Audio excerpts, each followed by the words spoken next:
If you've spent any amount of time on a web host site, you've probably seen terms like shared, VPS, dedicated, cloud, WordPress, and reseller. They represent the different web hosting types, but not every web host offers them all. Plus, the hosting types differ from one another in significant ways. Nearly every web host offers shared hosting, which will be your cheapest option. With shared hosting, your website shares a server as well as server resources with many other sites. If you don't expect much traffic and want to keep your web hosting budget small, shared hosting is the way to go. You should expect to pay less than $10 a month, though keep in mind, shared hosting is best suited for small sites that don't need a huge amount of bandwidth.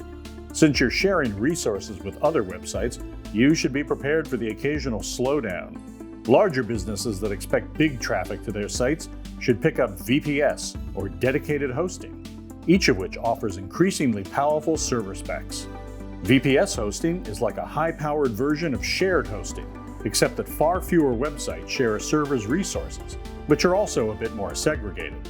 VPS hosting also costs more than shared hosting, but you should be paying less than $100 per month.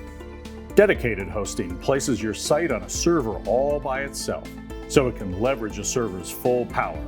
This most expensive type of hosting may cost you $100 or more per month for the raw power you get. Reseller hosting lets you start your own branded web hosting business without worrying about building the infrastructure from scratch. WordPress hosting lets you build a site in an environment that caters to the world's most popular content management system. And cloud hosting? That's an entirely different beast that lets you easily scale website power across multiple servers, though not every web host offers it. The pricing for these hosting tiers are all over the place, so shopping around is vital. Bandwidth and data transfer are frequently used interchangeably to define the amount of data that your website serves to visitors, but the terms technically don't have the same definitions. Bandwidth represents the total amount of data that can be transferred at one time, while data transfer is the throughput or the actual amount of information that can be used over a given period of time, typically a month. If your website exceeds its allotted monthly data transfers, a web host may slow your site's data transfer speeds or charge you a penalty fee. It may even prompt you to upgrade to a higher web hosting tier. It's good to know your site's data limitations before you run into situations like this.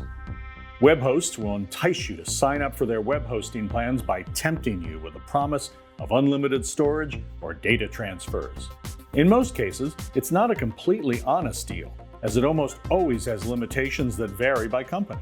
Fat Cow, for example, offers oodles of disk space and states that there's no cap on a user's content as long as that person remains fully compliant with the company's terms of service and utilizes their storage. It's just like the bottomless shrimp buffet. Eventually, a restaurant will cut you off if they don't simply run out of shrimp first. Unlimited storage and data transfers are typically associated with shared or WordPress plans, and they let you run wild within limits.